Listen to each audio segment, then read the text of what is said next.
आज की कहानी कुछ इस तरह से है कि हमारा मेन कैरेक्टर जो कि एक ऑर्फन है, मतलब उसके पेरेंट्स नहीं है, वो एक नॉर्मल से वर्ल्ड में अपनी आम जिंदगी जी रहा था, नॉर्मल से गेम्स खेलते हुए।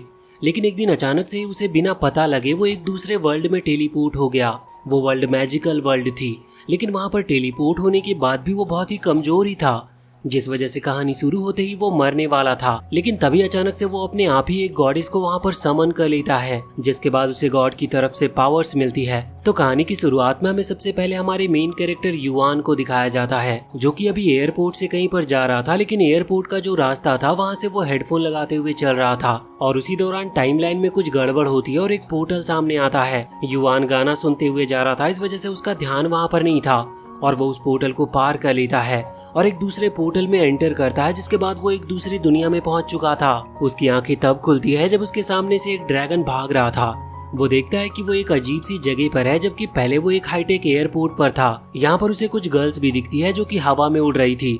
वो समझ गया था कि वो अपनी दुनिया में तो नहीं है, उसे वहाँ पर ड्रैगन उड़ते हुए दिख रहे थे, और वहाँ के जानवर भी हमारी धरती की तरह नहीं थे। वो आगे बढ़ता है देखने के लिए कि शायद उसे आगे कोई जानकारी मिल जाए, लेकिन उसे एक स्टोन गॉड मिलते हैं।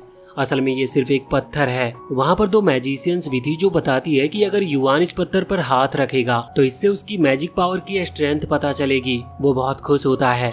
वो सोचता है कि मैं ऐसे वर्ल्ड में आ गया हूँ जहाँ पर मैजिक है। वो उस पत्थर पर हाथ रखता है और अचानक से वो पत्थर बहुत ही तेज चमकता है, लेकिन वो दोनों मैजिशियन उसे डिस्क्वालीफाई कर देते और बताती है कि उसके पास कोई मैजिक पावर नहीं है। ये सुनकर युआन का दिल टूट चुका था।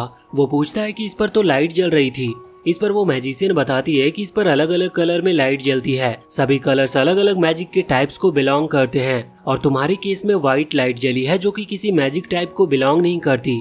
हालांकि तभी एक दूसरी मैजिशियन नोटिस करती है कि उस स्टोन पर व्हाइट लाइट के अलावा एक हल्की सी ग्रीन लाइट भी थी। वो बताते हैं कि तुम्हारे पास वुड मैजिक की पावर है, लेकिन ये इतनी ज्यादा कम है कि अभी तक इस वर्ल्ड में ऐसा कोई पैदा नहीं हुआ था जिसके मैजिक में इतनी कम पावर हो। युआन इस चीज से बहुत डिप्रेशन में चला गया था। वो वहाँ से चला जाता है। हालांकि वो बहुत दुखी था और बैठा हुआ था। वो सोच रहा था कि जब उसके पास कोई खास मैजिक पावर है ही नहीं, तो फिर उसे इस तरह के वर्ल्ड में टेलीपोर्ट क्यों किया गया है। वैसे अब तभी वहाँ पर एक ओल्ड मैन आते हैं। वो युआन को बताते हैं कि उसे इतना ज्यादा सोचने की जरूरत नहीं है, क्योंकि उसके पास जो वुड मैजिक की पावर है वो बहुत ही ज्यादा रेयर है, और इस वर्ल्ड में वो दूसरा पर्सन है जिसे ये पावर मिली है। वो बताते हैं कि वुड मैजिक की पावर बहुत काम की पावर होती है, क्योंकि इससे वो फार्मिंग भी कर सकता है। हालांकि उसके पास इतनी ज्यादा पावर नहीं है, इस वजह से कुछ टाइम तक उसे इस पावर को बढ़ाने पर फोकस करना होगा। अब कुछ हफ्ते तक वो यही करता है, जिससे उसकी पावर इतनी तो हो चुकी थी कि वो किसी प्लांट को जल्दी जल्दी ग्रो कर पाए। वैसे अब एक रात उसे वहीं पास के झाड़ियों में दो लड़के दिखते हैं जो कि एक लड़की के साथ थे। उनमें से एक लड़का भी उस लड़की की गर्दन पर किस करने के लिए आगे बढ़ रहा था, लेकिन तभी अचानक से वो लड़की एक वैम्पायर में बदल जाती है और उसके अंदर से उसका सारा ब्लड पी लेती है, जिससे वो लड़का वहीं पर मारा जाता है। और अब ये देखकर वो दूसरा लड़का तुरंत ही अपनी मैजिक पावर को एक्टिवेट कर लेता है। वो लड़का भी जमीन से बड़े बड़े पत्थर निकालकर यहाँ पर हमला कर रहा था, लेकिन वो वैम्पायर गर्ल अपनी पावर से वहाँ पर कुछ वाइन समन कर लेती है और उनसे उन स्टोन्स को डिस्ट्रॉय कर देती है। अब वो लड़का वहाँ से भागता है, पर वो वैम्पायर उसे भी पकड़ लेती है और उसका ब्लड भी पीने लगती है। ये देखकर युआन बहुत ही घबरा गया था और वहाँ से भागने की कोशिश करता है, लेकिन उसे भी भागते हुए उस वैम्पायर ने देख लिया था। वो वहाँ से भाग रहा था, लेकिन तभी वो वैम्पायर गर्ल उसके सामने आ जाती है और पूछती है कि वो यहाँ पर क्या कर रहा था। युआन फिर से डरता और भागता है, लेकिन अब उस वैम्पायर गर्ल ने उन वाइन से उसे पकड़ लिया था। वो उन वाइन से उस पर हमला करती है और वो लगभग मरने ही वाला था, लेकिन तभी उसकी बॉडी से एक लाइट निकलती है, जिसके बाद अचानक से उसके सामने एक फेरी गर्ल आ चुकी थी। युआन को लगता है कि वो इस कहानी का मेन कैरेक्टर है, इस वजह से शायद ये उसकी सर्वेंट होगी, लेकिन वो बताती है कि वो हेल से आई है और वो यहाँ पर युआन को खत्म करने के लिए आई है। वो उसे मारने ही वाली थी, लेकिन युआन पहले ही मारा जा चुका था। ये देखकर अब पहले वो उन वाइन्स को काटती है और युआन को वहाँ नीचे लेकर आती है। उसके अंदर जो वैम्पायरिक ऑरा था उसे खींचकर वो यहाँ उस वैम्पायर गर्ल पर हमला करने लगी थी। वो वैम्पायर गर्ल उसे बताती है कि युआन उसका खाना है, इसलिए वो उसे नहीं जाने देगी, लेकिन जब वो उस पर हमला कर रही थी तब उस फेरी गर्ल ने एक ही अटैक में उस वैम्पायर गर्ल को हरा दिया था। वहीं दूसरी तरफ हम एक दूसरी लेडी को देखते हैं जिसने ये एनर्जी को महसूस कर लिया था। वो कह रही थी कि लगता है अब समय आ चुका है। वैसे यहाँ पर अभी उस फेरी गर्ल ने उस वैम्पायर के अंदर से युआन की वो एनर्जी जो कि उसने वापस से रोक ली थी उसे निकालकर वापस युआन की बॉडी में डालती है, जिसके बाद युआन फिर से जिंदा हो चुका था। युआन उससे पूछता है कि वो कौन है और क्या वो उसकी मेड बनेगी। लेकिन इस पर वो फेरी गर्ल कहती है कि नहीं। वो पूछती है कि क्या तुम्हें मैं याद नहीं हूँ, जिस पर युआन कहता है कि मैंने तुम्हें पहले कभी नहीं देखा है। वो बताती है कि उसने युआन की जान इसीलिए बचाई जिससे कि वो युआन को खत्म कर सके, और इसके बाद इतना कहकर वो हमला भी करने लगी थी। लेकिन जब वो युआन के ऊपर अपनी तलवार से कट लगाती है तो इससे उसके हाथ पर भी कट लग जाता है, जो देखकर वो बहुत ही हैरान थी। वो उससे पूछती है कि वो किस तरह के मैजिक का इस्तेमाल कर रहा है। लेकिन अब तभी वहाँ पर वो लेडी आ जाती है जिसने कुछ देर पहले इस एनर्जी को महसूस किया था। वो लेडी कहती है कि वो सोयू एकेडमी की चेयरमैन है। वो यहाँ पर उस फेरी गर्ल से कहती है कि अगर वो युआन पर हमला करेगी और उसे डैमेज पहुंचाएगी तो इससे उसे भी डैमेज पहुंचेगा, क्योंकि युआन उसका समनर है। लेकिन वो फेरी गर्ल नहीं मानती और वो फिर से उसके ऊपर हमला करती है, जिसके बाद उसे और भी ज्यादा चोट लग गई थी। ये देखते हुए अब वो लेडी वहाँ युआन के पास आकर उसे एक मिस्टीरियस बुक देती है और उससे कहती है कि वो इस बुक के ऊपर हाथ रखे और अपनी एनर्जी का यूज करने की कोशिश करे। युआन सेम वैसा ही करता है, जिसके बाद अचानक से उसकी बॉडी खुद ब खुद बोलने लगती है कि उस फेरी को वापस से लौटकर इस बुक में आना होगा। जिसके बाद वो फेरी गर्ल उस बुक के अंदर चली जाती है और फिर युआन को उसका नाम यहाँ पर मोफी पता चलता है। और बाद में वो लेडी युआन को बताती है कि वो ये बुक युआन को दे सकती है, इससे वो मोफी के साथ और जिन जिन फेरीज को समन कर सकता है उनके बारे में और भी इंफॉर्मेशन जान पाएगा। लेकिन वो लेडी कहती है कि इसके लिए उसकी एक शर्त है। वो सोऊ एकेडमी की चेयरमैन है, इसीलिए वो चाहती है कि युआन उनके स्कूल को ज्वाइन करे और इसके बदले वो युआन को 3 और फेरी सीट्स देगी, जिसके अंदर से मोफी से भी ज्यादा पावरफुल फेरी निकलने के चांसेस हैं। ये सुनकर युआन बहुत खुश हो जाता है। वो घुटनों के बल पे आते हुए कहता है कि वो उनकी एकेडमी का सबसे अच्छा स्टूडेंट बनेगा।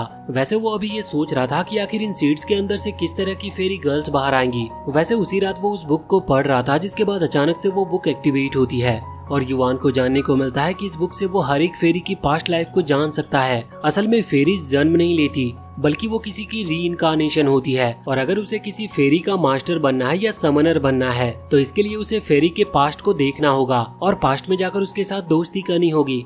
वैसे वो अभी इतना स्ट्रांग नहीं है कि वो मोफी के पास्ट मेमोरीज में जा सके और वहाँ उसके साथ दोस्ती कर सके, इसीलिए वो इस चीज को 24 घंटे के लिए टाल देता है। अब अगले दिन हम देखते हैं कि वो अभी स्कूल के लिए आया हुआ था, जहाँ पर सभी स्टूडेंट बहुत बुरा फेस बनाए हुए थे, क्योंकि युआन एक फेलियर है और उसके पास ज्यादा अच्छी मैजिक पावर नहीं है।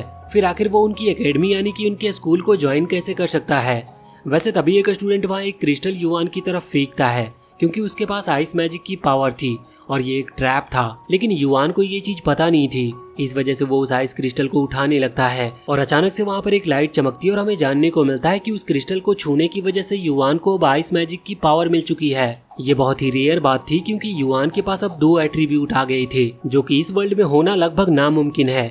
इसका मतलब युआन इस वर्ल्ड में पहला पर्सन है जिसे 2 मैजिक एट्रीब्यूट मिले हैं। अब अचानक से उसकी बॉडी पर से उसका कंट्रोल ही हट जाता है और वो वहाँ पर आसपास हर चीज को स्कैन करने लगता है, जिसके बाद वो वहाँ की सबसे सुंदर लड़की के पास आ गया था और उस पर अपनी सबसे अच्छी पिकअप लाइन का यूज कर रहा था। हालांकि इससे शर्माकर बाद में वो लड़की वहाँ से भाग जाती है, लेकिन इससे अभी बाकी सारे लड़के बहुत ही ज्यादा हैरान थे। अब बाद में युआन अपने फोन में उस फेरी से पूछता है कि आखिर उसका कंट्रोल अपनी बॉडी पर से हट कैसे गया। असल में रात के टाइम उसने उस बुक को अपने फोन से कनेक्ट कर लिया था, जिससे वो यहाँ पर डायरेक्ट ही उस बुक वाली फेरी से कॉन्टेक्ट कर सकता था। वो फेरी बताती है कि युआन ने जब उस आइस क्रिस्टल को टच किया तो उससे जो लाइट निकली वो उसके वुड मैजिक वाली ग्रीन लाइट से ज्वाइन हो गई, जिसके बाद उसका दूसरा एट्रीब्यूट ओपन हो चुका है। पहले हमें लगा था कि ये आइस एट्रीब्यूट है, लेकिन असल में ये विंड एट्रीब्यूट था। वो बताती है कि सेकेंड एट्रीब्यूट अनलॉक होने की वजह से उसकी चार्म एबिलिटी भी अनलॉक हो गई है और इसी वजह से उसने खुद पर से कंट्रोल भी खो दिया था। वैसे इस एबिलिटी की वजह से सभी लड़कियां उसे स्कूल का सबसे कूल लड़का समझ रही थी। युआन भी बहुत खुश था, लेकिन उसकी खुशी तब खत्म हो जाती है जब दौड़ने भागने की बारी आती है, क्योंकि वो इस चीज में सबसे कमजोर था। हम देखते हैं कि कुछ टाइम बाद इंस्ट्रक्टर उन्हें बताते हैं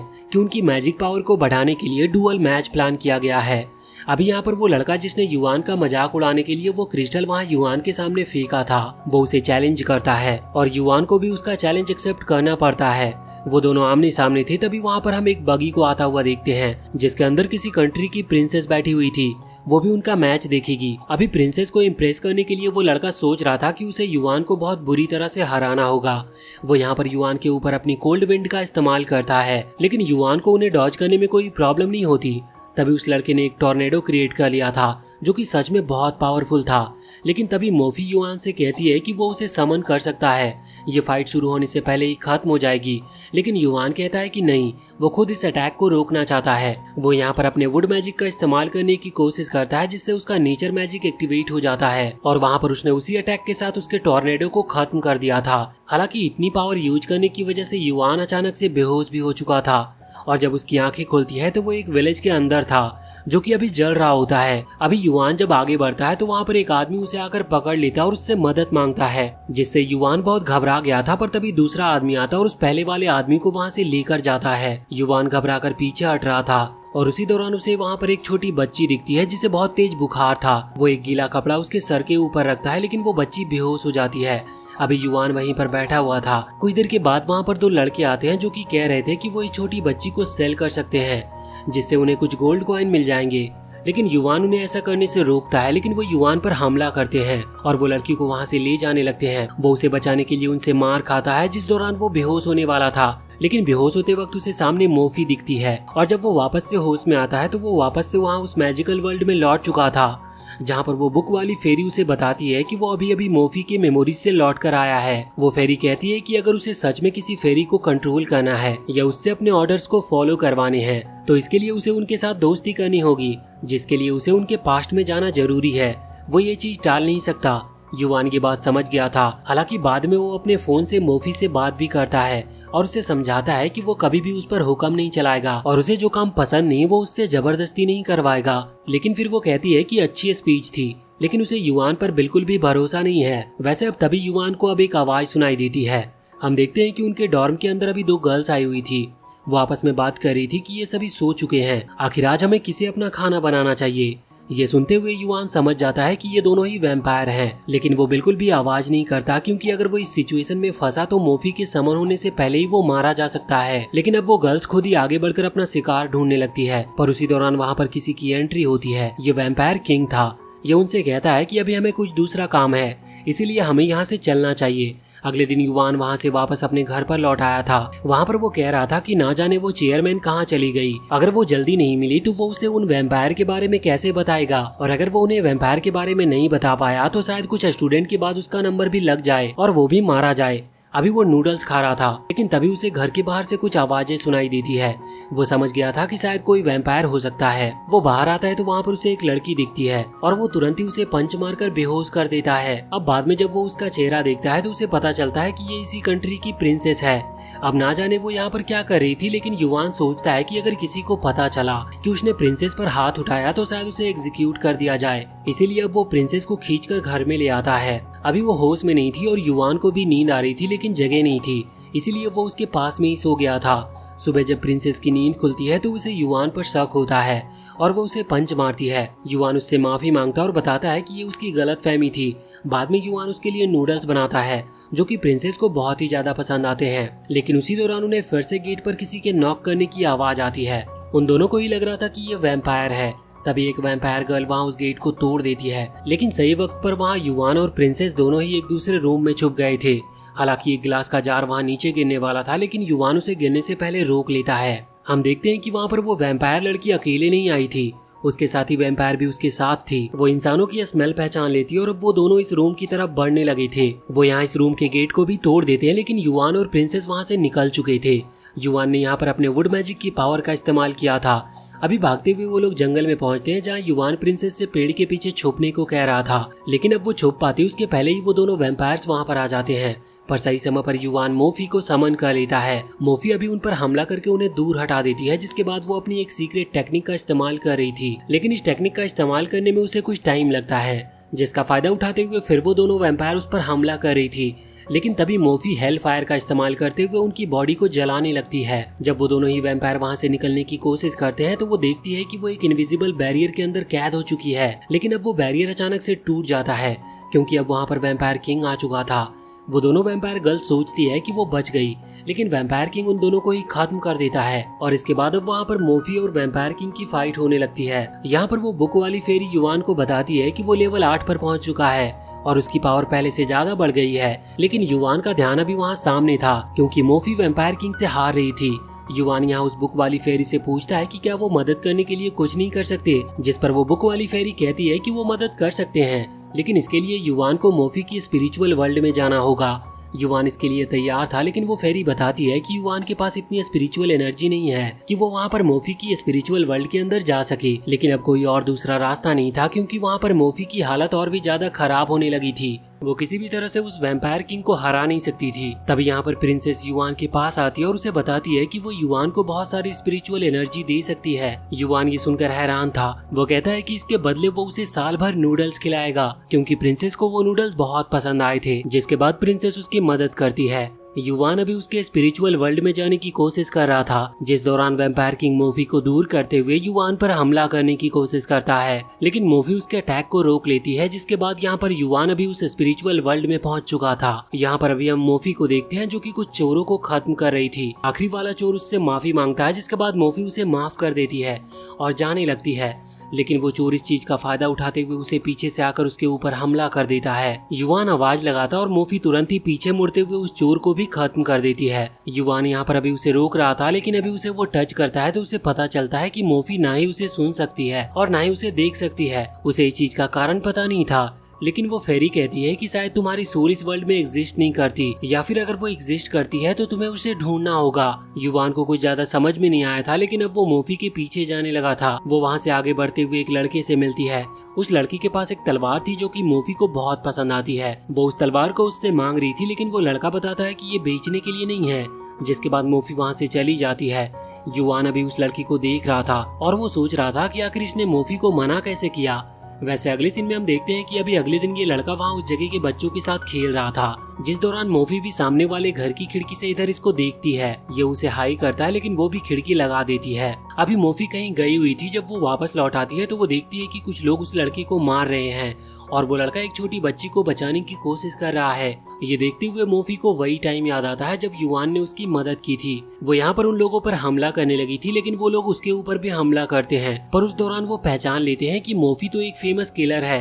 वो डरकर वहाँ से भाग गए थे। बाद में वो लड़का भी मोफी को थैंक्स कह रहा था। साथ ही वो मदद के लिए उसे तोहफे में वो तलवार भी दे देता है। मोफी उस तलवार की धार को चेक करती है और इसके बाद वो उस लड़के से प्रॉमिस करती है कि वो उसकी मदद करेगी जब भी उस लड़की को मदद की जरूरत होगी। युवान ये सुनकर पागल हो रहा था और कह रहा था कि ये इस लड़की की चाल में कैसे फंस सकती है। वो सिर्फ इसके ऊपर ट्रिक्स का इस्तेमाल कर रहा था। वहीं इधर अभी प्रिंसेस को बहुत तकलीफ हो रही थी, क्योंकि युवान तब से स्पिरिचुअल वर्ल्ड के अंदर है और इसके लिए उसे स्पिरिचुअल एनर्जी तब से प्रिंसेस ही दे रही थी।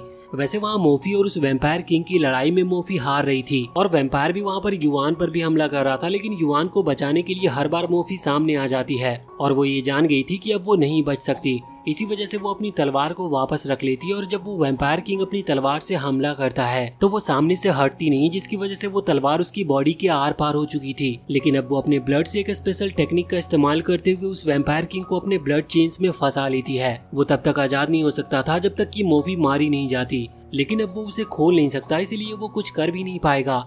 मोफी चाहती है कि वो अपनी आखिरी सांस तक युवान को प्रोटेक्ट करे, लेकिन वो तब तक ही वैम्पायर किंग को रोक सकती है जब तक कि वो मारी नहीं जाती। यहाँ दूसरी तरफ युवान, जो कि अभी उस स्पिरिचुअल वर्ल्ड में है, वो भी वहाँ से आगे बढ़ रहा था और वो यही बात कर रहा था कि आखिर वो करे क्या, जिससे कि वो यहाँ पर मोफी को दिखाई दे और उससे अपनी बात कह सके। तभी वो उसी लड़के को देखता है जो कि मोफी को बाय कह रहा था। अभी जब मोफी वहाँ से चली जाती है तो युवान उस पर चिल्लाता है, लेकिन ना जाने कैसे पर उस लड़के ने भी युवान की बात सुन ली थी। हालांकि इसके बाद युवान चिल्लाते हुए पूछता है कि आखिर वो मोफी को फंसाने की कोशिश क्यों कर रहा है, क्योंकि युवान जानता था कि ये लड़का सही नहीं है। वो लड़का यहाँ पर अपना नाम अनयू बताता है और ये नाम बस युवान के नाम से बिल्कुल उल्टा था। वो कहता है कि मोफी उसके लिए एक टूल की तरह है, लेकिन युवान कहता है कि ये सही नहीं है, पर अनयू उसकी बात पर ध्यान नहीं देता। अगले दिन हम देखते हैं कि अनयू मोफी से मिलने आया था और जब मोफी को आवाज सुनाई देती है तो वो गेट खोलते हुए अनयू को नीचे गिरा देती है और उसकी गर्दन पर तलवार रख देती है। वो पूछती है कि तुम यहाँ पर क्यों आए थे, जिस पर वो बताता है कि वो बस उसके लिए खाना लेकर आया है।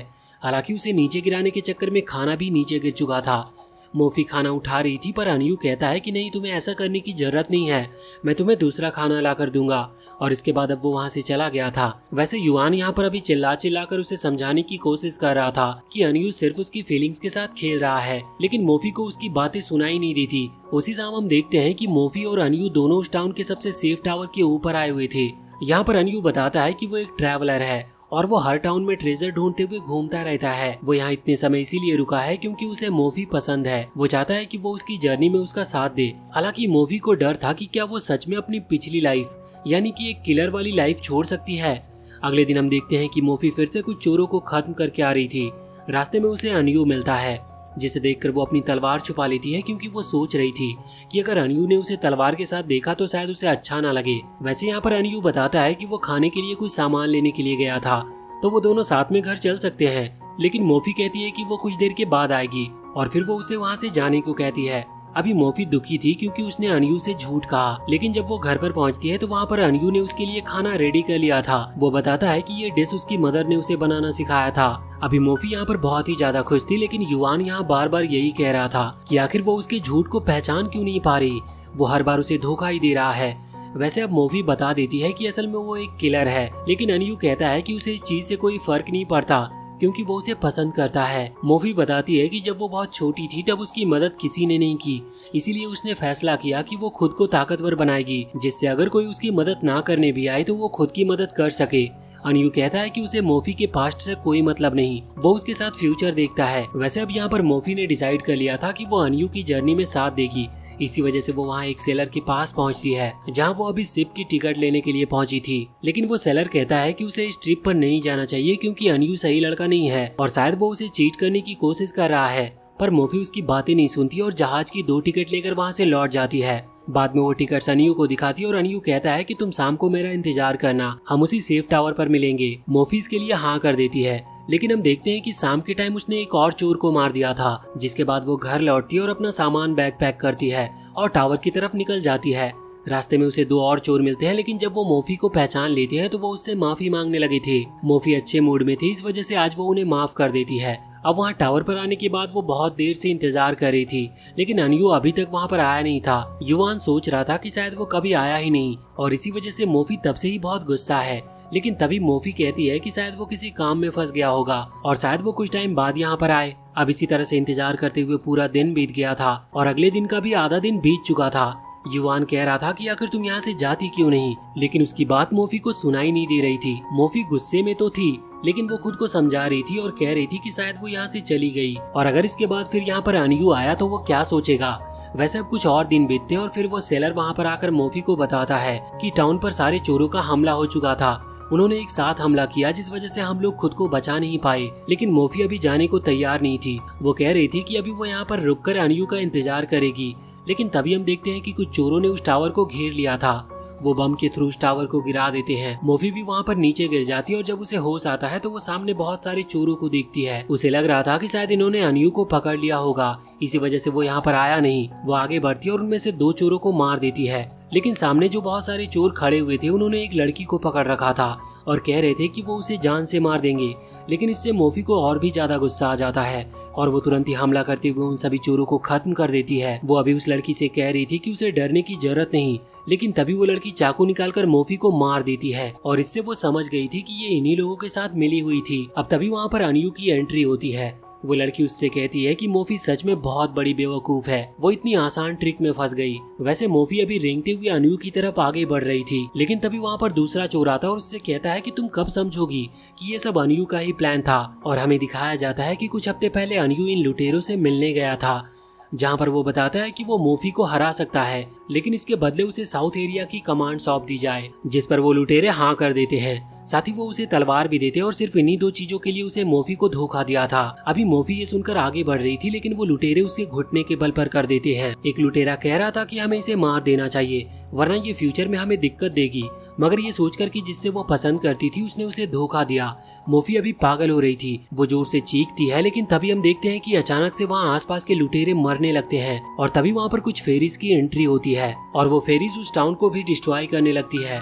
और ये देखते हुए अभी मोफी अपनी तलवार उठाती है और अनयू पर हमला करने के लिए आगे बढ़ती है। हालांकि तभी एक दूसरी फेरी ने सामने आकर उसके अटैक को रोक दिया था। यहाँ पर अनयू कह रहा था कि तुम कुछ भी कर लो लेकिन तुम मुझे नहीं मार सकती और तुम्हें ऑलरेडी एक चाकू लग चुका है, इसलिए तुम भी ज्यादा टाइम तक जिंदा नहीं रहने वाली। लेकिन अगर तुम चाहो तो मैं तुम्हें बदला लेने में मदद कर सकता हूँ।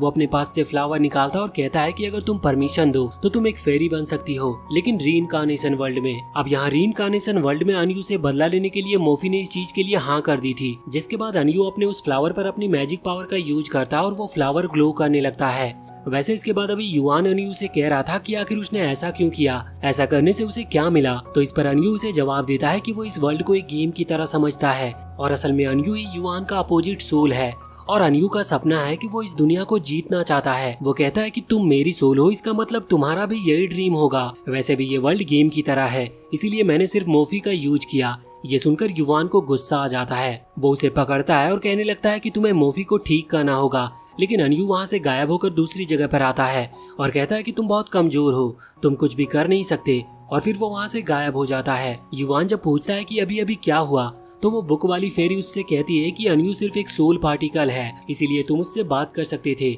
लेकिन तुम उसका कुछ बिगाड़ नहीं सकते। वैसे अब युआन वहाँ पर मोफी को देखता है जो कि अभी उन वाइन्स से कैद थी जिन्हें अनयू ने डेवलप किया था। वो तब तक कैद रहेगी जब तक कि युआन उसे वहाँ से बंद नहीं कर लेता, और युआन ने उसे पहली बार समन तब किया था जब उसे वैम्पायर ने खत्म किया था।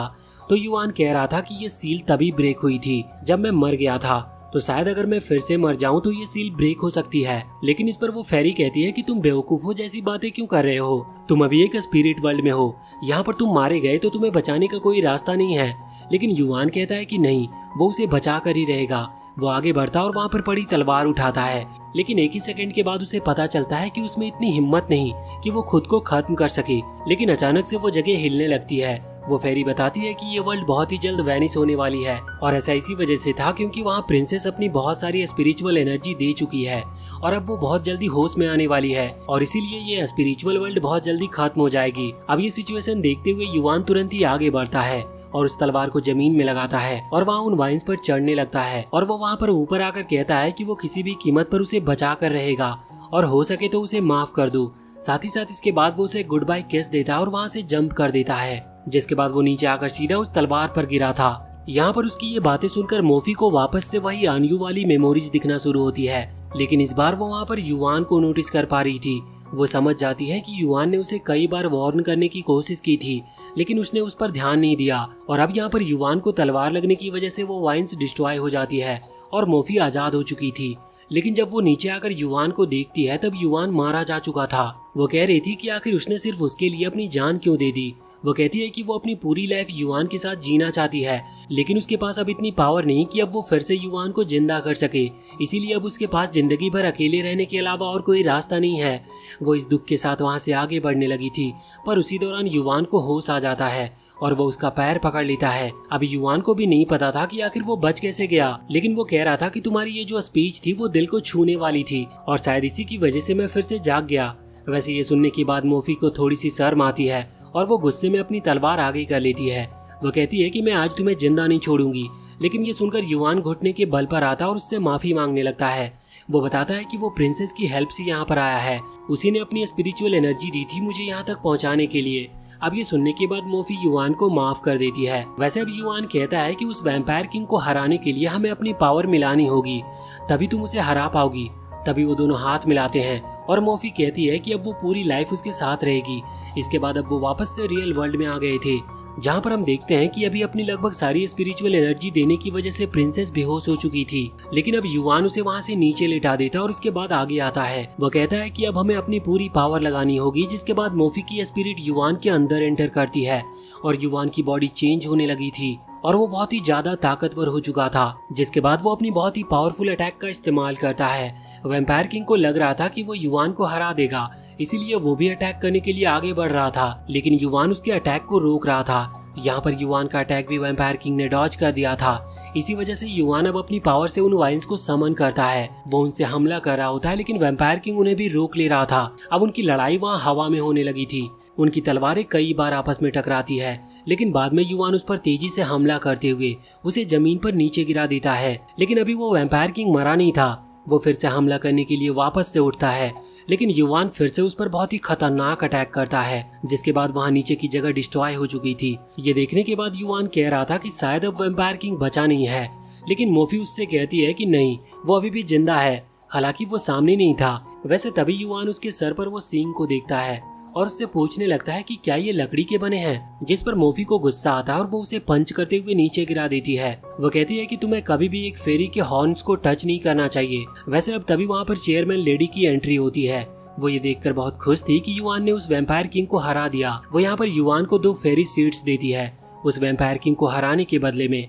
युआन उसे थैंक्स कहता है और तुरंत ही मोफी को लेकर वहाँ से भाग जाता है, क्योंकि उसे चेयरमैन लेडी थोड़ी सी अजीब लगती है। अगले दिन हम देखते हैं कि अब इस इंसिडेंट के बाद युआन इतना थक चुका था कि वो स्कूल में सो रहा होता है। लेकिन तभी वहाँ पर 2 न्यू ट्रांसफर स्टूडेंट की एंट्री होती है और ये कोई और नहीं बल्कि मोफी और वो प्रिंसेस थी। अभी सभी स्टूडेंट मोफी को देखकर बहुत ही ज्यादा हैरान थे और वो बहुत लकी भी फील कर रहे थे कि मोफी उनकी क्लास में है।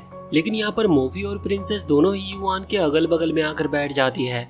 युआन उन्हें देखता है तो वो हैरान हो गया था।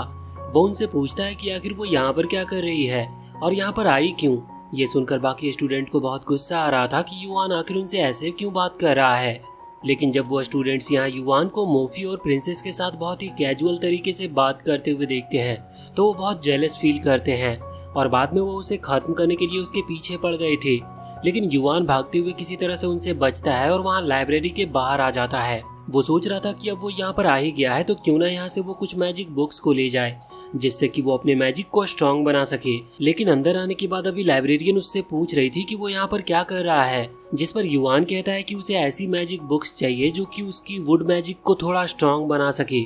ये सुनकर वो लाइब्रेरियन उसे 2 स्क्रोल दे देती है। उसने वैसे तो बहुत सारे स्क्रोल समन किए थे, पर वो बताती है कि युआन का लेवल इतना नहीं है कि वो 2 से ज्यादा स्क्रोल एक टाइम पर समझ पाए और सीख पाए। वैसे युआन तो उस 2 स्क्रोल से बहुत ही ज्यादा खुश था। वो उसे लेकर आता है। रात के टाइम अभी वो उस लेक के पास था और बहुत खुशी से चिल्ला रहा था कि फाइनली अब वो इनकी मदद से प्लांट मैजिक का यूज करके उन फेरी सीड्स को इवॉल्व करेगा। लेकिन अब तभी वो बुक वाली फेरी उससे कहती है कि इसका कोई मतलब नहीं है, क्योंकि वो इस मैजिक की मदद से उस फेरी सीड्स को बिल्कुल भी इवॉल्व नहीं कर सकता। ये सुनकर युआन बहुत ही ज्यादा दुखी हो गया था, लेकिन वो कहता है कि आखिर तुमने ये बात मुझे पहले क्यों नहीं बताई। मुझे फालतू में कोई बुक्स पढ़ने का शौक नहीं है। इस पर वो फेरी कहती है कि मैंने जानबूझकर ये नहीं बताया, वरना तुम बुक नहीं लाते। अब युआन जब वो इंसाइक्लोपीडिया ले ही आया था तो वो फेरी उसे एब्जॉर्ब कर लेती है, जिससे उसका पेट भर गया था। हालांकि फिर वो युआन को समझाती है कि इन फेरी सीड्स के ऊपर एक सील होती है और तुम इन्हें प्राकृतिक रूप से ग्रो कर सकते हो। युआन वहाँ पानी में कुछ नॉर्मल सीड डालता है जो कि बहुत ही जल्दी फ्लावर में बदल जाते हैं, क्योंकि युआन ने यहाँ पर अपने प्लांट मैजिक का इस्तेमाल किया था। और इसके बाद अब वो सारी सीड्स को भी डालता है। उस पर वो मैजिक का यूज नहीं कर सकता, इसीलिए उसे इंतजार करना होगा। लेकिन कुछ देर में अभी कुछ हुआ नहीं था और अगले दिन भी कुछ भी नहीं होता और वो इसी तरह से इंतजार करता रहता है। वैसे इसके बाद अब सीन चेंज होता है और हम वैम्पायर किंगडम के अंदर आते हैं, जहां हमें जानने को मिलता है कि अभी जो वैम्पायर यहाँ पर आया था वो असल में उनका लॉर्ड नहीं है, क्योंकि उनका लॉर्ड कोई और ही है। उसने खुद उस वैम्पायर नाइट को वैम्पायर किंग बनाकर कुछ लोगों के साथ भेजा था, जिससे कि वो उन्हें ऑर्डर दे सके। वो यहाँ पर आकर बताता है कि उसके साथ ही मारे जा चुके हैं और वो मोफी को पकड़ नहीं पाया। इस पर वैम्पायर लॉर्ड कहता है कि उसे किसी भी कीमत पर मोफी चाहिए, लेकिन वो नाइट बताता है कि मोफी को उसका मास्टर मिल चुका है। लेकिन असली वाला वैम्पायर लॉर्ड कहता है कि तो फिर उस मास्टर को खत्म कर दो, लेकिन किसी भी तरह से मोफी को यहाँ पर लेकर आओ। अब इसके बाद हम वापस से युआन के पास आते हैं। उसने अभी बहुत टाइम तक इंतजार किया था उस फेरी सीड के इवॉल्व होने का और अब फाइनली हलचल होना पानी में स्टार्ट होती है, जिसके बाद एक बड़ा सा प्लांट वहाँ से पानी से बाहर निकलता है, जिसके फ्लावर के अंदर वो यंग फेरी थी। उसे देखने के बाद युआन अभी बहुत ही ज्यादा खुश था, लेकिन मोफी उसे तैयार होने को कहती है। युआन को ये बात समझ नहीं आती और तभी अचानक से वो फेरी उन सभी पर हमला कर देती है। मोफी अभी उसे रोकने की कोशिश कर रही थी। वो फेरी कह रही थी कि युआन कभी उसका मास्टर नहीं बन सकता, क्योंकि वो बहुत कमजोर है, क्योंकि वो उसकी बहन को उसके साथ इवॉल्व नहीं कर पाया। लेकिन तभी एक लाइट चमकती है और हम एक दूसरी फेरी को देखते हैं जो कि दूसरी फ्लावर से आई थी और ये असल में इस पहली वाली फेरी की सिस्टर है। ये दोनों ही एक दूसरे से मिलकर बहुत खुश थे और इसके बाद दोनों ही फैसला करती है कि वो युआन को अपना मास्टर बना लेंगी। युआन तो ये सोचकर बहुत ही ज्यादा खुश था और उसे नोज ब्लीड हो रही थी, लेकिन वो तभी नोटिस करता है कि मोफी उसके पीछे ही खड़ी है। इसीलिए वो चुपचाप से फोन निकालता है और सामने करके उस कॉन्ट्रैक्ट को साइन कर लेता है और उन दोनों का मास्टर बन जाता है। हालांकि मोफी को लग रहा था कि युआन बहुत ही लालची लड़का है, लेकिन युआन कहता है कि नहीं, वो उनका मास्टर सिर्फ इसीलिए बन रहा है जिससे कि वो उन्हें फ्री कर सके और बाद में ये फेरीज अपने फ्यूचर का डिसीजन खुद से ले सके। अगले दिन चेयरमैन युआन को वहाँ उसके ऑफिस में बुलाती है और बताती है कि जो वैम्पायर यहाँ पर आया था उसे खुद वैम्पायर लॉर्ड ने भेजा था और वो यहाँ पर प्रिंसेस को लेने के लिए ही आया था। अब हमें जानने को मिलता है कि असल में वैम्पायर लॉर्ड मोफी के साथ साथ प्रिंसेस को भी पकड़ना चाहता है। उसका पहला मकसद प्रिंसेस को पकड़ना था, लेकिन अब उसे मोफी के बारे में भी पता चल चुका है। चेयरमैन कहती है कि तुम प्रिंसेस को लेकर यहाँ से जाओ। अब युआन वहाँ से निकलने वाला था, लेकिन तभी वो लाइब्रेरियन उससे आकर मिलती है और उसे क्रिस्टल देते हुए वो कहती है कि तुम अलग अलग आइलैंड पर सफर करोगे, तो मैं चाहती हूँ कि वहाँ पर तुम्हें कई अलग अलग टाइप के मैजिक मिले, या फिर अगर कुछ भी मैजिक आइटम मिले तो तुम उसे अपने साथ रखो। ये क्रिस्टल तुम्हारी हेल्प करेगा और जब भी तुम्हें ऐसा कोई मैजिक आइटम या मैजिक मिलेगा तो ये तुम्हें रिवॉर्ड देगा। अब युआन उस क्रिस्टल को लेकर वहाँ से चला गया था। अगले सीन में हम देखते हैं कि वो एक जंगल में पहुंच चुके हैं, जहाँ पर युआन अभी उस बुक वाली फेरी से कह रहा था कि वो इस स्टोन को भी खा ले, मतलब कि एब्जॉर्ब कर ले, जिससे कि वो फिर से पहले की तरह इवॉल्व कर सकती है।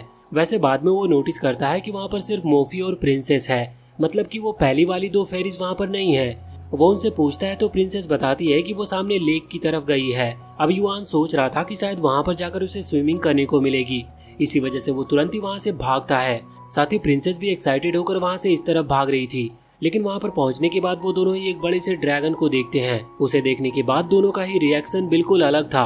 वैसे अब वो ड्रैगन इनके ऊपर हमला करता है, लेकिन युआन पहले ही एक बैरियर क्रिएट करके उस अटैक को रोक लेता है। वो ड्रैगन कह रहा था कि तुमने मेरी टेरिटरी में आने की हिम्मत कैसे की, अब तुम सभी मारे जाओगे। पर तभी वो दोनों नई फेरीज में से एक फेरी जिसका नाम लिन है, वो आगे आते हुए उस ड्रैगन से लड़ने का कहती है। हालांकि युआन उसे रोक देता है और कहता है कि इससे मैं लड़ना चाहता हूँ। युआन खुद को स्ट्रॉन्ग बनाना चाहता था। वो उस ड्रैगन को समझाता है कि उसने बहुत बड़ी गलती कर दी, क्योंकि अभी कुछ ही दिन पहले उसने एक लेवल 8 वाले वैम्पायर को हराया है। ये सुनकर ड्रैगन सोचता है कि सच में उसने बहुत बड़ी गलती कर दी, क्योंकि वो तो सिर्फ लेवल 3 का ड्रैगन है।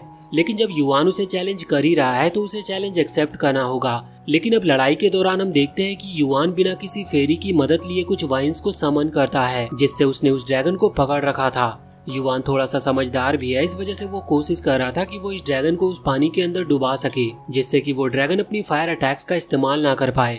और वैसे भी वो ड्रैगन फायर ड्रैगन है, तो अगर वो फायर अटैक का इस्तेमाल ही नहीं कर पाया तो किसी काम का नहीं रहेगा। ये देखते हुए ड्रैगन हार मान लेता है। अब युआन ने उसकी जान नहीं ली थी। इस चीज से खुश होकर वो ड्रैगन युआन को एक फ्लूट देता है और कहता है कि तुम जब भी इसे बजाओगे मैं तुम्हारी मदद के लिए आ जाऊंगा। और इतना कहकर वो वहाँ से चला जाता है। वैसे अब रात होने वाली थी और वो जंगल में रुक नहीं सकते थे, लेकिन किस्मत से उन्हें एक रिसोर्ट मिल जाता है, जहाँ पर आकर युआन उस रिसेप्शनिस्ट आदमी से कहता है कि उसे 2 रूम चाहिए। अभी वो आदमी सोच रहा था कि युआन अगर सच में 2 रूम लेगा तो उसे रात को बार बार यहाँ से वहाँ ट्रैवल करना होगा दोनों तरफ की पार्टी को संभालने के लिए। पर उसी रात के टाइम हम देखते हैं कि अभी लिन उदास बैठी थी। युआन उसके पास आता और उससे उदास होने की वजह पूछता है, जिस पर वो उसके ऊपर गुस्सा करने लगती है और कहती है कि आखिर तुम यहाँ पर आए क्यों हो। वो कहती है कि मैं तुम्हें अपना मास्टर नहीं मानती, मैं सिर्फ तुम्हारे साथ इसीलिए हूँ क्योंकि मेरी सिस्टर तुम्हारे साथ है। वैसे वो बातों ही बातों में ये जरूर बता देती है कि वो जब फेरी बनी थी तो उसे अपनी प्रीवियस लाइफ की मेमोरीज नहीं मिली, लेकिन वो खुश है कि वो अपने सिस्टर के साथ है। युआन उससे कहता है कि अगर तुम चाहो तो हम इस रिसोर्ट में कुछ और दिन रुक सकते हैं, जिससे तुम्हारी मेमोरीज फिर से लौट आएगी। लेकिन अब जब वो ऐसा कह रहा था तभी अचानक से लिन की मेमोरीज आना स्टार्ट हो जाती है। इससे उसके सर में दर्द होता है और अब वो नहीं चाह रही थी कि उसकी पुरानी यादें फिर से वापस आए, लेकिन उसे युआन पर गुस्सा आ रहा था क्योंकि शायद उसी की वजह से उसकी यादें फिर से लौट रही है। इसी वजह से वो युआन पर हमला करने लगती है, लेकिन युआन कहता है कि तुम ऐसा क्यों कर रही हो। तभी उस पर हमला करने की वजह से एक स्पेल एक्टिवेट हो जाता है और लिन वहाँ पर नीचे गिर जाती है। तभी वहाँ पर 3 और लोगों की एंट्री होती है। वो बताते हैं कि वो युआन को खत्म करने के लिए आए हैं। प्रॉब्लम देखकर युआन मोफी से टेलीकिनेसिस के थ्रू कांटेक्ट करता है और उसे वहाँ पर बुला लेता है। मोफी अभी लिन की सिस्टर यूई के साथ वहाँ पर आई थी। वैसे युआन तुरंत ही उस ड्रैगन को भी वहाँ पर बुला लेता है, लेकिन जब वो ड्रैगन वहाँ पर आता है तो उसे पता चलता है कि ये तीनों यहाँ पर उन फेरीज को भी कैप्चर करने आए हैं, इसीलिए वो तुरंत ही पार्टी बदल लेता है। वैसे अब उन तीनों ने उनके ऊपर हमला करना शुरू कर दिया था, जिस दौरान वो ड्रैगन युआन पर हमला कर रहा था। यहाँ मोफी आगे आते हुए कहती है कि हम सभी इन तीनों को संभालते हैं, तुम उस ड्रैगन को संभालो। और वो तीनों तो लड़ने लगी थी, लेकिन युआन उस ड्रैगन से डरकर भाग रहा था, जो उसकी एक चाल थी, क्योंकि भागते हुए वो अपनी वाइन्स को समन करता और उस ड्रैगन को पकड़ने की कोशिश करता है। लेकिन वो ड्रैगन उन वाइन से बचकर अपने फायर अटैक का इस्तेमाल करके युआन को वहाँ पर नीचे गिरा देता है। ये देखकर मोफी पीछे मुड़ती है और कहती है कि क्या उसे मदद की जरूरत है, लेकिन उसने कुछ लीव्स को निकालकर उस ड्रैगन को पकड़ लिया था। हालांकि वो पानी में गिर रहा था, तभी उसे पानी के अंदर एक फॉर्मेशन टाइप की सील दिखती है, जिससे एक लाइट निकलती और युआन को खींचने लगी थी। यहाँ लाइट एक एनर्जी थी जो कि वहाँ उस लेक के बाहर भी दिख रही थी। ये देखकर मोफी तुरंत ही पानी के अंदर जंप करती है युआन को बचाने के लिए। इस तरफ हम देखते हैं कि युवान और मोफी के वहाँ से जाने के बाद लिन अपनी बहन यूई से कह रही थी कि ये सही मौका है, हमें यहाँ से निकलना चाहिए। लेकिन सही मौके का फायदा देखते हुए वहाँ पर वो तीनों में से एक आदमी यहाँ इन पर हमला कर देता है। उसके अटैक को यूई किसी तरह से बैरियर बनाकर रोक लेती है, लेकिन उसका बैरियर डिस्ट्रॉय हो गया था, जिससे उसके हाथ पर हल्की सी चोट आ गई थी। उस चोट को देखने के बाद लिन को बहुत गुस्सा आता है और फिर वो अपनी पावर दिखाती है। वैसे दूसरी तरफ वहाँ मोफी जब पानी के अंदर युवान को ढूंढ रही थी तो युवान वहाँ पर नहीं था। वो समझ जाती है कि युवान कहीं गायब हो चुका है, इसलिए वो तुरंत ही पानी के बाहर आती है और अपनी तलवार को हवा में उठाते हुए कहती है कि उसे ये लड़ाई जल्द खत्म करनी होगी। वैसे इसके बाद अब हम वहाँ पर युवान को देखते हैं जो कि किसी दूसरे आइलैंड पर पहुंच चुका था। वो अभी आसपास की जगह देख रहा था कि तभी वहाँ पर अनयू दिखाई देता है उसे। वो उसे वहाँ पर वेलकम कर रहा था, पर युवान को यहाँ पर समझ नहीं आ रहा था कि वो कहाँ पर है। लेकिन इस दौरान वहाँ पर एक लड़की आती है। वो कहती है कि तुम्हारे हाथ पर तो चोट लगी है। फिर वो जबरदस्ती उसके हाथ पर बैंडेज लगा देती है। युवान उसकी शक्ल देखकर उसे पहचान जाता और उसे लग रहा था कि वो लिन है। लेकिन जब वो लड़की जाने लगती है तो युवान उससे एक बार उसका नाम पूछता है, तो वो बताती है कि वो यूई है। अब जब वो वहाँ से चली जाती है तो युवान एनयू से पूछता है कि वो कहाँ पर है। इस पर एनयू कहता है कि वो एक स्पेशल वर्ल्ड में है और ये दुनिया लिन की यादों से बनी हुई एक सेपरेट वर्ल्ड है। वो ये भी कहता है कि अगर तुम इसे हील करना चाहते हो तो तुम्हें यहाँ पर उसकी सारी यादों को देखना होगा और उसे बचाना होगा। लेकिन युवान कहता है कि नहीं, उसे अभी अपनी रियल वर्ल्ड में लौटना है। ये सुनकर अनयू समझ जाता है कि युवान उसकी बातें नहीं सुनेगा, इसीलिए वो तुरंत ही उसे वापस भेज देता है। हालांकि वो वापस गया नहीं था, क्योंकि अब उसकी हालत फिर से मोफी की यादों वाली वर्ल्ड की तरह हो गई थी।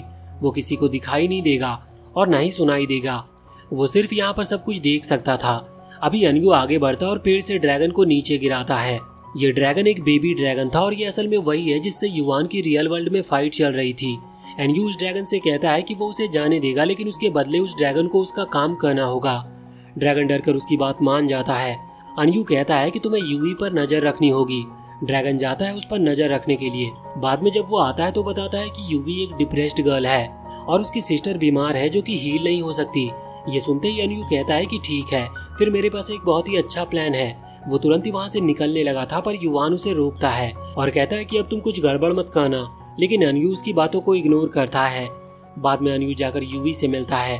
वो उसे ऑफर देता है कि वो उसकी मदद कर सकता है उसकी सिस्टर को ठीक करने में, लेकिन यूवी के पास देने के लिए कुछ भी नहीं था। पर अनयू बताता है कि उसे उस मेडिसिन के बारे में पता है जो कि उसके पास भी नहीं है, तो इसके बदले यूवी को कुछ देने की जरूरत नहीं, लेकिन वो मिलकर उस मेडिसिन को ढूंढ सकते हैं। वो मेडिसिन एक गुफा में थी। वो लोग वहाँ पर पहुँचते हैं। गुफा में आगे बढ़ते वक्त अभी हम उस बेबी ड्रैगन को देखते हैं जो कि बहुत ही ईविल स्माइल कर रहा था, क्योंकि वो जानता था कि इस गुफा के अंदर एक खतरनाक मॉन्स्टर रहता है। ये बात वैसे अनयू भी जानता था। शायद वो यहाँ पर आगे बढ़ते हुए उस मॉन्स्टर को पहचान लेता है कि ये सच में कोई मॉन्स्टर है। इसी वजह से वो यूवी से कहता है कि हमें रास्ता बदलना होगा।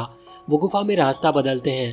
उनके सामने अभी वही मेडिसिन थी जो कि उन्हें चाहिए थी। मॉन्स्टर को देखने के बाद भी अभी यूवी उस मेडिसिन को लेने के लिए आगे बढ़ रही थी, जो देखकर युवान अनयू से कहता है कि वो जाकर उसे बचा ले। लेकिन अनयू कहता है कि अगर तुम्हें उसे बचाना है तो खुद बचा लो।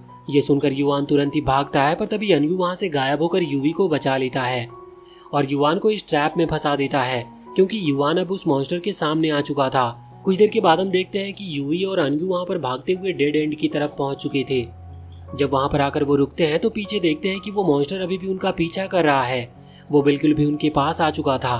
अभी उससे लड़ने के लिए यूवी एक लकड़ी उठा लेती है, लेकिन जब वो मॉन्स्टर हमला करता है तो अनयू को ही उसे बचाना पड़ता है। हालांकि इस चीज में यूवी बेहोश हो चुकी थी, इसीलिए अनयू जाकर उसे पेड़ के पास सुला देता है और इसके बाद वो खुद उस मॉन्स्टर के सामने आ गया था उससे लड़ने के लिए। हालांकि वो मॉन्स्टर अभी बहुत गुस्से में था। वो अनयू को देखते ही उस पर हमला करने लगता है। अभी हमले के बाद बेबी ड्रैगन को लग रहा था कि शायद अनयू मारा गया, लेकिन ऐसा था नहीं, क्योंकि अनयू ने सिर्फ अपनी एक ही उंगली से उस मॉन्स्टर को रोक लिया था और इसके बाद अनयू उस मॉन्स्टर के ऊपर आता है और उस पर हल्का सा अटैक करते हुए उसे हराकर वहाँ से दूर फेंक देता है। हालांकि उसने उसकी बॉडी पर कुछ स्क्रैचेस के निशान देख लिए थे। ये असल में उस बेबी ड्रैगन का काम था और उसने ऐसा इसीलिए किया था जिससे कि वो मॉन्स्टर को गुस्सा आए। इसीलिए अब अनयू वहाँ उस बेबी ड्रैगन के पास आता है और उसे लात मारकर वहाँ खाई में गिरा देता है। अब शाम हो चुकी थी और हम देखते हैं कि यूवी को होश आता है, तो वो बहुत खुश थी कि वो मॉन्स्टर हार गया। यहाँ पर अनयू उसे बताता है कि उसने वो मेडिसिन भी बचा ली है। अगले दिन हम देखते हैं कि जब अनयू फिर से यूवी से मिलता है तो वो रो रही थी और कहती है कि उस मेडिसिन ने काम नहीं किया। अनयू कहता है कि उसके पास एक और तरीका है। वो उसे कुछ स्पेल के बारे में बता रहा था जिससे एक खास तरह की इनकारनेशन मैजिक मेडिसिन बनती है। ये सुनकर यूवी बहुत खुश थी। वैसे बाद में युआन देखता है कि यूवी की बहन कोई और नहीं बल्कि लिन है। यहाँ अगले ही दिन जब लिन वहाँ पर बगीचे में आई हुई थी तभी वहाँ पर अनयू आ जाता है। वो उसका पीछा कर रहा था और उस पर अपनी पिकअप लाइंस का यूज कर रहा था, जो देखते हुए लिन उससे कह रही थी कि उस पर यह सब नहीं चलने वाला, इसीलिए वहाँ से वो चला जाए। और इतना कहते हुए लिन वहाँ से जाने लगती है। हालांकि अनयू चिल्लाता है कि वो कल फिर से उसका यहाँ पर इंतजार करेगा। अब लिन के जाने के बाद युआन अनयू से कह रहा था कि वो ये क्या कर रहा है। वो दोनों सिस्टर को फंसाने की कोशिश कर रहा है, जिस पर अनयू कहता है कि वो एक अल्फा मेल है, इसीलिए उसे जो चाहिए वो उसे मिलेगा, वो युआन की तरह नहीं है। अब बाद में हम यूवी को देखते हैं। उसने किसी तरह से मेडिसिन का पता तो लगा लिया था, लेकिन उसके सक्सेस रेट बहुत ही ज्यादा कम है और इससे रिस्क बहुत ही ज्यादा बढ़ गया है, इसीलिए वो लिन पर उसका यूज नहीं करना चाहती थी। हालांकि लिन कहती है कि वो इस चीज के लिए तैयार है, क्योंकि अगर उन्होंने उसका यूज करके नहीं देखा तो वैसे भी कुछ टाइम में वो मारी जाएगी।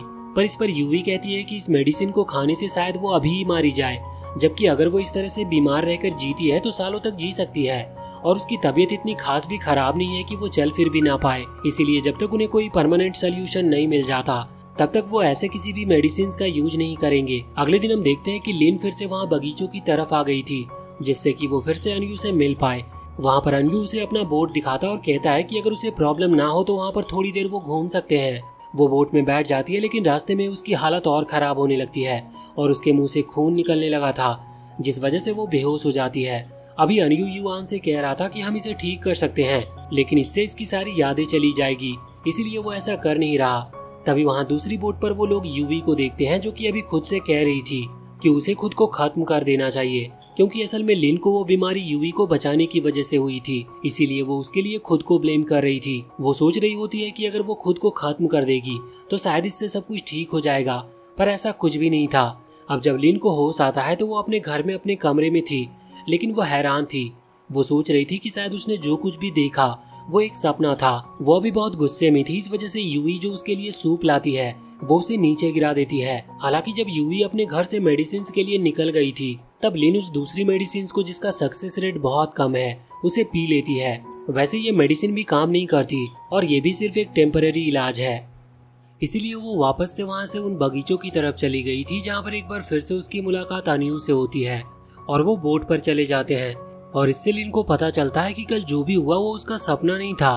वैसे यहाँ पर अनयू बताता है कि उसे एक परफेक्ट इलाज मिल गया है, जो कि उसकी बीमारी को परमानेंटली खत्म कर सकता है। लिन तुरंत ही उससे उस इलाज के बारे में पूछती है, जिस पर अनयू बताता है कि इसके लिए उसे अपनी सिस्टर को खत्म करके उसका सारा ब्लड पीना होगा, जो सुनकर लिन हैरान हो गई थी। अब हम रियल वर्ल्ड में आते हैं कि अभी एक नाइट प्रिंसेस पर हमला कर रहा था उसे खत्म करने के लिए। प्रिंसेस अभी सो रही थी, लेकिन उसके आसपास एक बैरियर बना हुआ था जो कि उसे नाइट के अटैक से बचा लेता है। पर तभी अचानक से प्रिंसेस की नींद खुल गई थी। वो वहाँ उस नाइट को देखती है और उसे हग कर लेती है। असल में ये उसकी सिक्योरिटी के लिए रखा गया एक स्पेशल नाइट था। वो कहती है कि शायद तुम यहाँ पर भी मुझे बचाने के लिए आए हो। वैसे तभी वहाँ पर उन्हें आवाज सुनाई देती है और ये आवाज बाहर से आई थी। प्रिंसेस समझ जाती है कि शायद उन पर हमला हुआ है। वो तुरंत ही उस नाइट के साथ वहाँ पर बाहर आ जाती है। यहाँ बाहर हम देखते हैं कि अभी लिन और यूवी दोनों ही पकड़ लिए गए थे और मोफी उन दोनों से फाइट कर रही थी। फाइट के दौरान वहाँ पर प्रिंसेस और वो नाइट पहुँचते हैं। प्रिंसेस नाइट से कहती है कि वो उन्हें खत्म कर दे। वैसे इस दौरान लिन और यूवी ने खुद को आजाद कर लिया था, लेकिन वो नाइट यहाँ पर उन तीनों पर हमला करने के बजाय उन दोनों फेरीज यानी कि यूवी और लिन पर हमला कर देता है।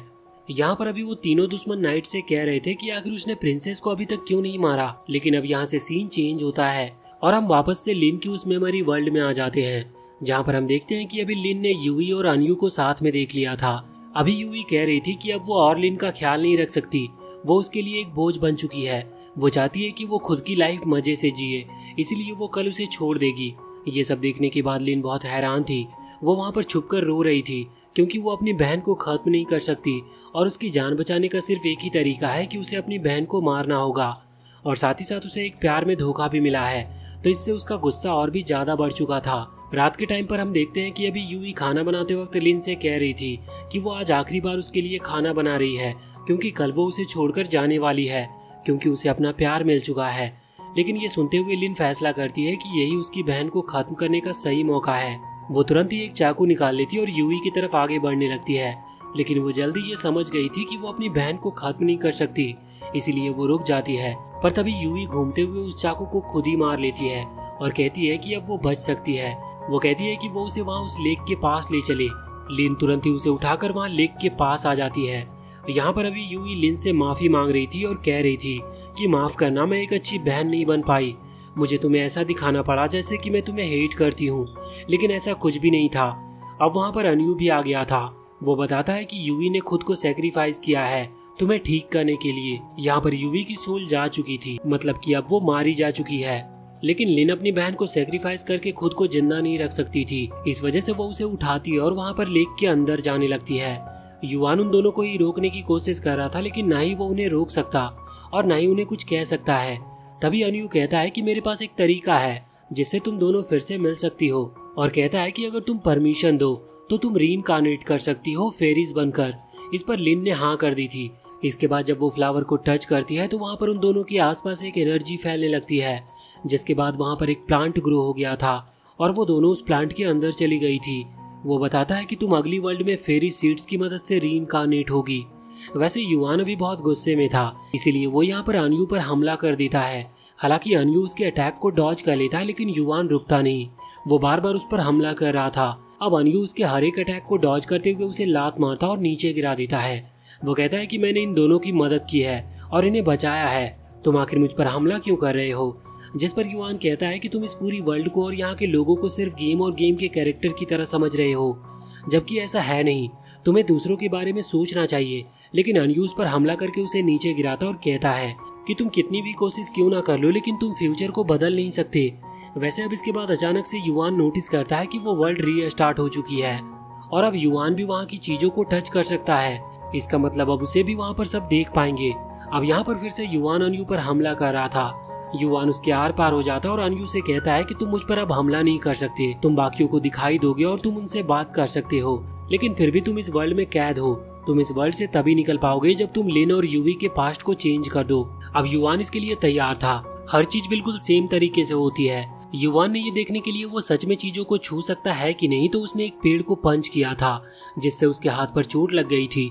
तभी वहाँ पर यूवी आती है और कहती है कि तुम्हारे हाथ पर तो चोट लगी है। उसके बाद वो जबरदस्ती उसके हाथ पर बैंडेज बांध देती है। बाद में युवान और यूवी की फिर से मुलाकात होती है।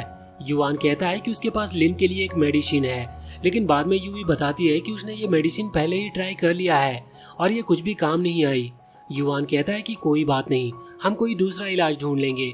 बाद में वो जाकर लिन से मिलता है, जहाँ पर वो लिन को अकेले में बताता है कि उसकी बहन यूवी हर एक कोशिश कर रही है जिससे कि वो उससे नफरत करे, लेकिन उसे ऐसा करना नहीं चाहिए। वो जानबूझकर ऐसा कर रही है क्योंकि जो उसका इलाज उसे मिला है उसके लिए एक स्पेशल ब्लड की जरूरत है, और अगर लिन यूवी को हिट करेगी तो वो उसके ब्लड का यूज करेगी गुस्से में आकर और बच जाएगी। ये सुनने के बाद लिन कहती है कि तुम सच में बहुत अच्छे हो। अब वो यूवी की चाल में बिल्कुल भी नहीं फंसेगी। रात के टाइम पर हम देखते हैं कि लिन, युवान और यूवी तीनों बैठकर खाना खा रहे थे, जहाँ पर यूवी युवान को थैंक्स कह रही थी क्योंकि वो उसकी मदद कर रहा था मेडिसिन ढूंढने में।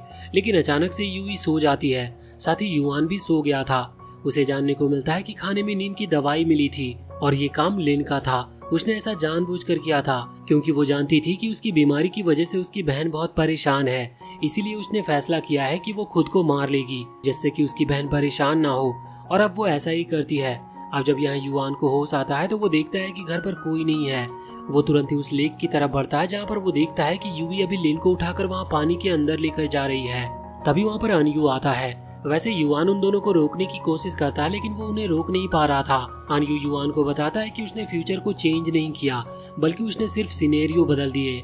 लेकिन इसका कोई फायदा नहीं है क्योंकि जब तक वो दोनों सिस्टर को बचा नहीं लेता तब तक वो इस मेमोरी वर्ल्ड से बाहर नहीं निकल पाएगा। युवान कहता है कि उसे एक और मौका चाहिए, इस बार वो जरूर कामयाब हो जाएगा। अनयू कहता है कि ठीक है, लेकिन ये तुम्हारा आखिरी मौका होगा, इसके बाद मैं वर्ल्ड को रीसेट नहीं कर पाऊंगा।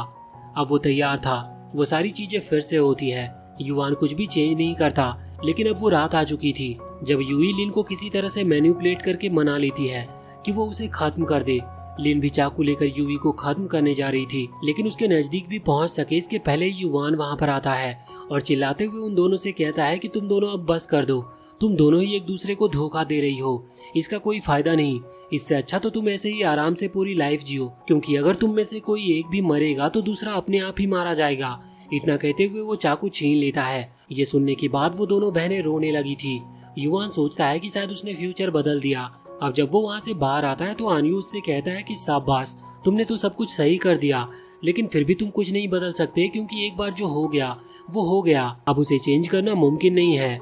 युवान वहीं पर रोने लगता है और सोचता है कि उसने इतनी मेहनत की लेकिन इसका कोई फायदा नहीं हुआ।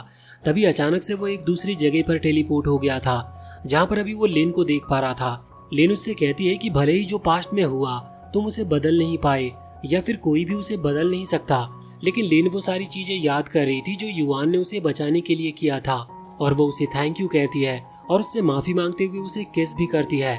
साथ ही वो उसे कहती है कि तुम्हारे दोस्त रियल वर्ल्ड में तुम्हारा इंतजार कर रहे हैं। अब वहाँ पर एक पोर्टल ओपन होता है, जिसके बाद युवान अपनी रियल वर्ल्ड में जाने लगा था, लेकिन उसके पहले ही वो बेबी ड्रैगन आता है और कहता है कि उसे भी रियल वर्ल्ड में जाना है। वो भी असल में उस ड्रैगन की सोल थी जो कि बाहर है। अब वो दोनों ही वहाँ पर पहुँचते हैं। वो सोल वापस से ड्रैगन के अंदर इमर्ज हो जाती है। यहाँ वो ड्रैगन और युवान दोनों ही उस लेक के अंदर से बाहर आते हैं। वो ड्रैगन अभी सीधा जाकर उस नाइट के ऊपर गिरा था। बाद में युवान प्रिंसेस से कहता है कि तुम अभी यहाँ से जाओ। वो उसे ड्रैगन के ऊपर बिठा देता है और कहता है कि अब हमें इन लोगों को खत्म करना चाहिए। वो तीनों लोग देखते हैं कि उनके जो साथी नाइट था वो ड्रैगन की वजह से नीचे गिर चुका है। हालांकि वो अभी तक ठीक था और वो लड़ने के लिए तैयार हो गए थे। तभी लिन युवान के पास आकर उसे गले लगा लेती है, जिसके बाद उनके आसपास एनर्जी फैलने लगी थी।